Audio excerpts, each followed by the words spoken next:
The bailiff called his name like it meant nothing. Darrell Washington, Courtroom 3. The man who stood up from the back row looked like no one.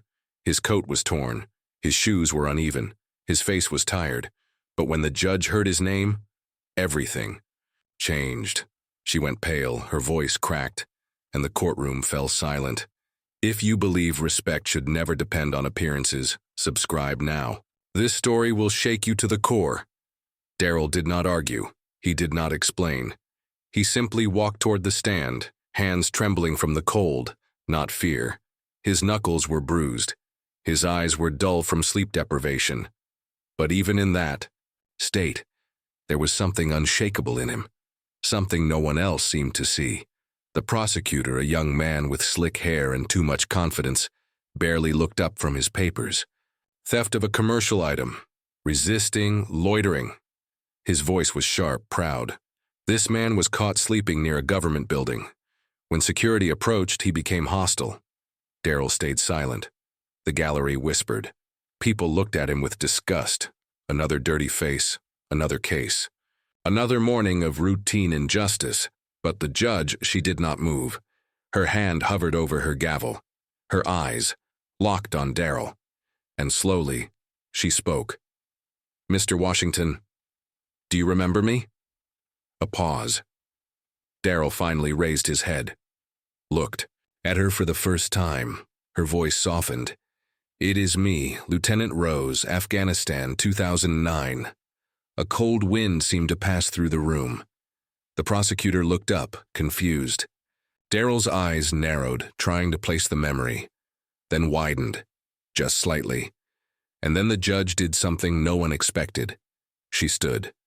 Ladies and gentlemen of the courtroom, she said, voice steady but emotional. We are not here to judge a crime. We are here because this country failed a man who served it. The gallery gasped. One woman covered her mouth. The bailiff shifted uneasily. And Darrell, he looked down at his hands, because finally, someone remembered who he really was. Before he was a headline, a case file, or a forgotten face under a highway bridge, Darrell Washington was a name that meant something.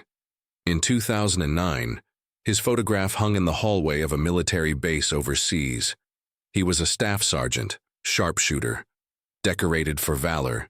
His team called him Guardian, not because he was the strongest, but because he never let anyone fall behind. He was the kind of man who walked through fire if it meant someone else made it out. And Rose, yes, Judge Rose, was a fresh recruit back then. She had barely been trained when a mortar strike caught their convoy on a dirt road outside Kandahar.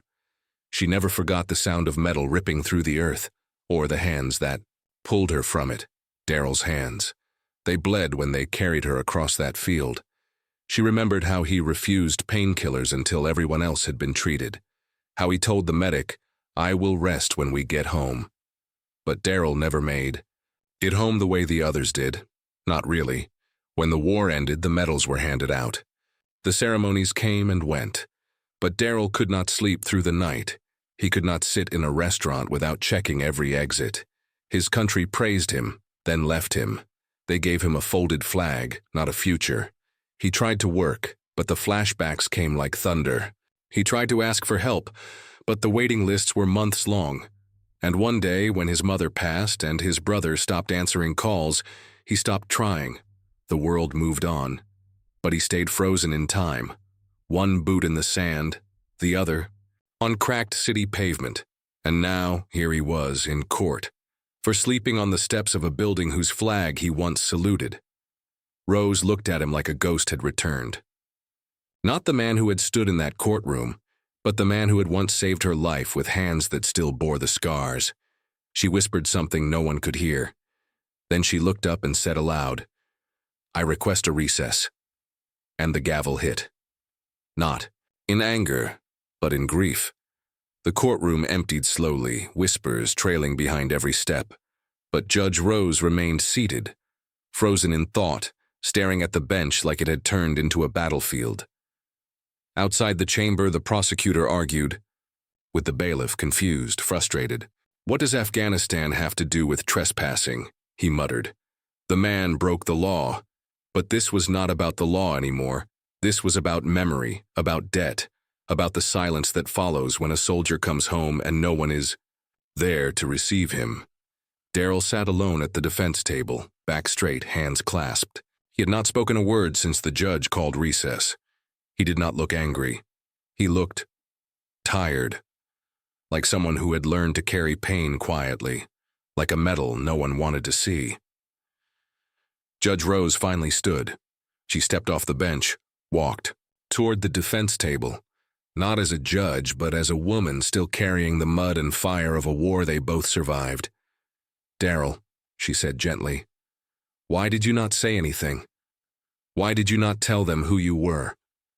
He looked up at her, calm, because they never asked.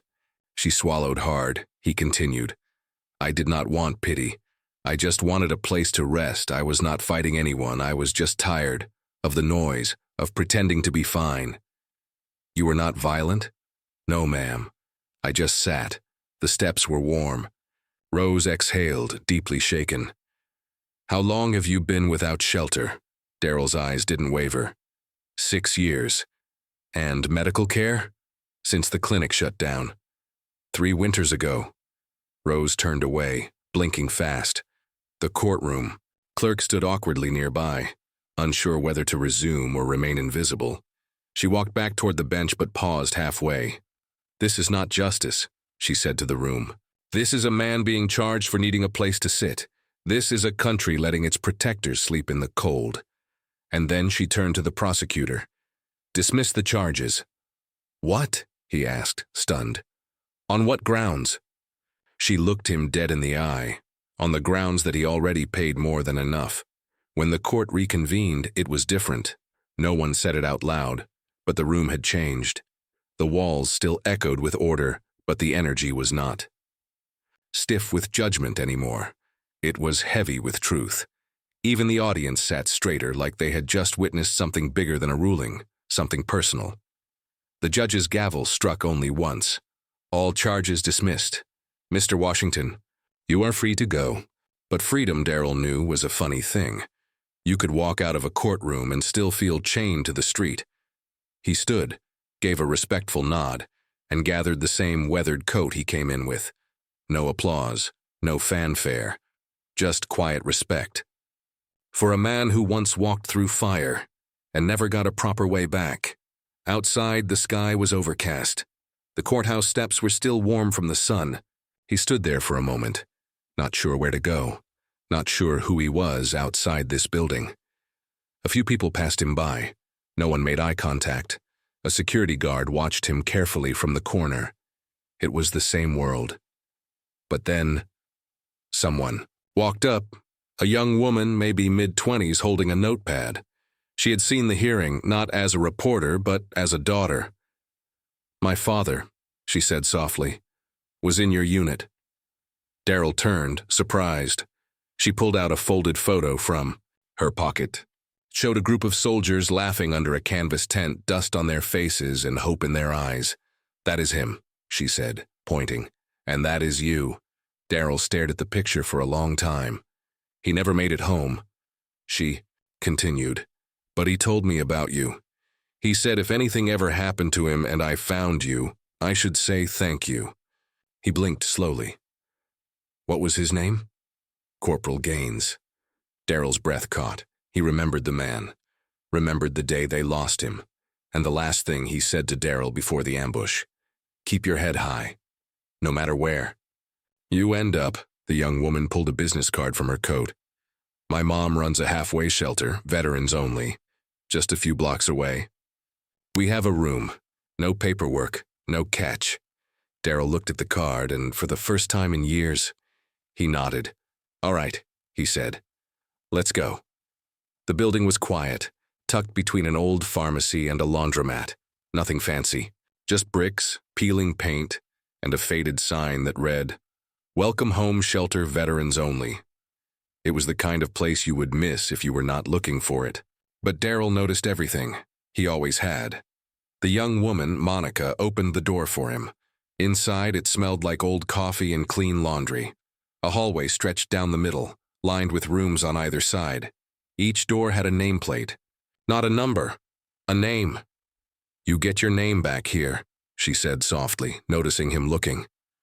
Daryl stepped in slowly, not out of hesitation, but reverence. It had been years since he walked into a place without being told to leave. Years since a door had opened for him. Her mother appeared, a woman in her 50s with silver streaks in her braids and eyes like steel.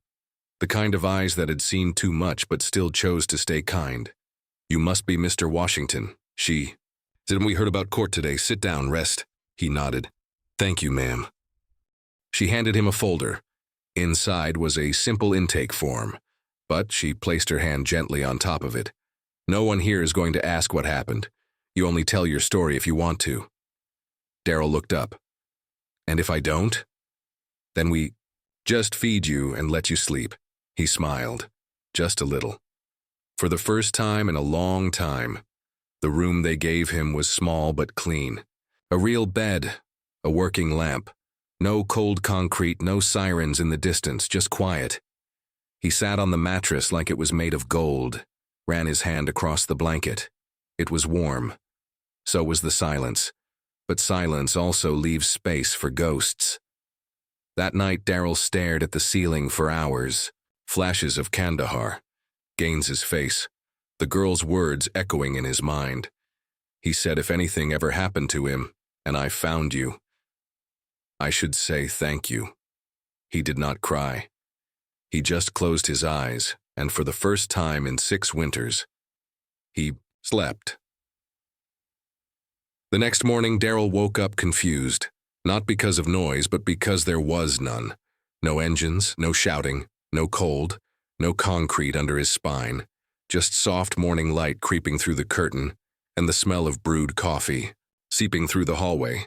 He sat up slowly, his back cracking like a man twice his age, but his eyes were clearer. Monica was in the kitchen pouring oatmeal into bowls. A few other vets sat at the long table, each with their own shadows, their own ghosts, but also something else now, routine. Daryl nodded to them, they nodded back. No one asked questions. That afternoon the knock came. It was sharp, confident, out of place. The woman who answered had on a tailored blazer and heels that had never seen a sidewalk crack. She stepped into the shelter lobby like she was entering a boardroom. "I'm looking for Mr. Daryl Washington," she said. Monica's mother straightened. "Who is asking?" "My name is Cassandra Ward, City Veterans Affairs, Director." Daryl appeared in the hallway, arms crossed. "You found me." She turned, offered a polite smile. "Mr. Washington, I came across a recording of your hearing. Judge Rose sent it to us." He raised an eyebrow. "She sent you to apologize?" "No," Cassandra said. "She sent me to hire you." Silence filled the room like smoke. "I want you to sit on the Veteran Oversight Board. We need people who understand the system from the ground up, not just policy, experience, real scars, the kind this city usually tries to ignore." Daryl shook his head slowly. "You want me in a suit sitting in meetings?" She smiled. "No, I want you to change how those meetings are run." He laughed once. Just once. "You must be desperate." "We are," she replied. "Desperate for truth?" He looked around. At the men still eating lunch. At the woman who gave him a room without asking who he was. At Monica, now pretending not to eavesdrop. "All right," he said. "But I am not cleaning up for anyone." Cassandra nodded. "We would not want you to." She left a folder on the table. "You'll get a stipend, a seat, and a vote." And, just like that, the man who had once been called guardian, who was dragged into court like a stray, was now being called something else. Advisor City Hall smelled the same, like dust, paper, and overconfidence. Daryl had not been back in a free government building since the day they called him a criminal for needing somewhere warm to sleep. Now he walked the same hallways, but this time not in handcuffs, in boots that did not squeak, with a nameplate waiting on a chair. The Veterans Oversight Board met twice a month in a narrow room with long windows and cheap coffee. Most of the board members were politicians, clean collars, polished smiles. But when Daryl entered, the room quieted. His presence was not loud, but it carried something that could not be bought. Wait. Cassandra introduced him quickly. This is Mr. Washington. He will be joining us as a veteran representative. Some nodded politely. One man leaned back, clearly skeptical. And what does Mr. Washington specialize in? Daryl held his gaze. Survival. They all laughed, a bit awkwardly, but Cassandra smiled like she had been waiting for that answer. The UI meeting began. Housing reform, funding gaps, shelter conditions. Daryl listened more than he spoke, until they got to Agenda Item 7, Homeless Veterans Arrest Policy, and then the door opened, late flustered. In walked Assistant District Attorney Matthews, the same prosecutor who had tried to lecture the court on Daryl's offense. He froze. Daryl looked up from the document in front of him and offered a dry smile. Mr. Matthews, we meet again, Matthews stammered. I was told this was an internal review. It is, Cassandra replied. Mr. Washington is now internal. The room shifted. Eyes moved between them. Daryl flipped to the report. You charged me for loitering. You never asked why I was there, never checked a record, never noticed the scars. Matthews cleared his throat. We follow protocol. Daryl leaned forward. Then change your protocol. The room went quiet again. I will not be the last man you arrest for falling asleep, but I want to be the last one who gets ignored. Because he does not wear a suit. He pushed the report forward. New recommendation. If a veteran is detained, their case must be reviewed by a service liaison before charges are filed. Matthews opened his mouth, but Cassandra raised a hand. Motion on the table. It passed, unanimously. As the meeting wrapped, Matthews left quickly, shoulders tight. Daryl stayed behind, still calm, still quiet, but now, with a vote. The courthouse was quieter in the late afternoon. The buzz of the day had passed. Most judges were already gone. Clerks shuffled papers behind glass, but Courtroom 3 sat open, empty except for one familiar figure still seated on the bench. Judge Rose looked up when she heard the door creak. Her face softened the second she saw him. You came back, she said, standing up. I figured I owed you that much, Daryl replied. She stepped down from the bench and walked across the hardwood floor, her heels echoing off the walls. I never got the chance to say thank you, she said quietly. You already did, he answered.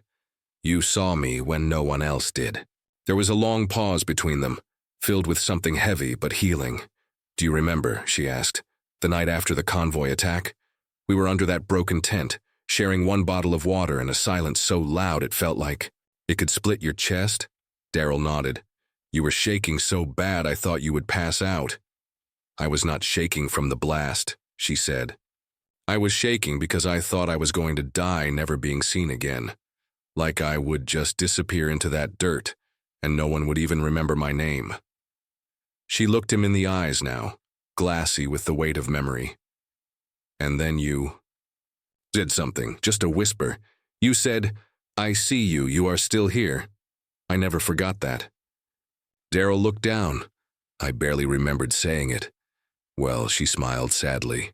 It kept me alive. There was a silence between them again, this time warm. Do you still feel invisible now? She asked him. Daryl looked around the room, then back at her.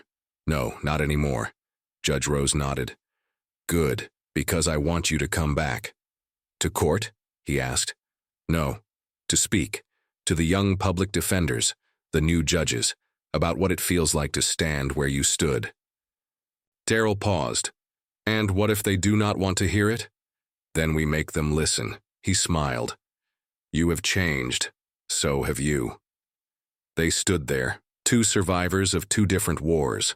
No longer judge and defendant, just people. Finally seen. Finally whole. The courthouse auditorium was packed. Judges, lawyers, law students, and a few reporters in the back, pens ready but unsure of what they were about to witness. The podium looked too small for the weight Daryl carried, but he stepped up without hesitation. No suit, no speech in hand, just his voice. He looked over the audience for a moment, letting the silence settle, and then he spoke. My name is Daryl Washington. I serve this country. I nearly died for it, and when I came back, I slept on concrete and ate from garbage cans because I had nowhere else to go. The room shifted uncomfortably. I was arrested for loitering, charged with trespassing, dragged into court wearing the same coat I had slept in for 3 winters, and no one asked me who I was. They just assumed I was no one. He paused. Until... Now the audience had been politely attentive. But now, they leaned forward. "I am not here to guilt you," he continued. "I am here to warn you, because if you keep judging people by what they look like on paper, you will keep sending heroes to prison and calling it justice." He glanced toward the back row. There, a young black man sat, hood up, arms folded, eyes cautious but listening. Next to him, a court-appointed social worker whispered something, but the young man did not take his eyes off Daryl. "You think?"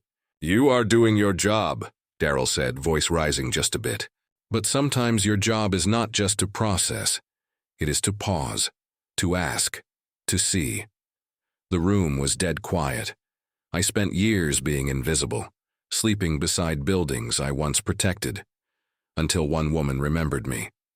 Not because I begged her, but because I saved her life once, and she refused to forget it.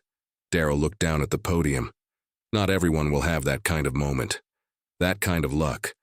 So the next time someone stands in front of you with tired eyes and torn shoes, do not look past them. Look through. He stepped back. No applause. Not at first, but then a single clap. Then another. Then the room stood up. Even the reporters forgot their pens. And in the back, that young man, he stood too. Not because he believed everything would change, but because for the first time, he believed maybe he could. The sun was low when Daryl arrived at the cemetery. He walked slowly, not because his legs were tired, but because his heart was. The weight of years, of silence, of things unsaid, hung on his shoulders like that old coat he no longer wore. The grass was freshly cut. The headstones stood in silent rows like soldiers on a final watch. And then he found her. Martha Washington carved in simple lettering. No flowers, no flag, just a name. But to Daryl, it was the name that built him. He stood there for a long time, hands in his pockets. Unsure what to say, then he whispered, "I'm sorry it took me this long." The wind moved gently through the trees. "I was broken, Mama, and I didn't know how to fix it. I thought if I stayed away, I would protect your memory. But really, I just didn't want you to see me like that." He knelt down, brushing leaves. From the base of the stone, his voice cracked just once. "But someone saw me, Mama, when I was invisible to everyone else. Someone remembered."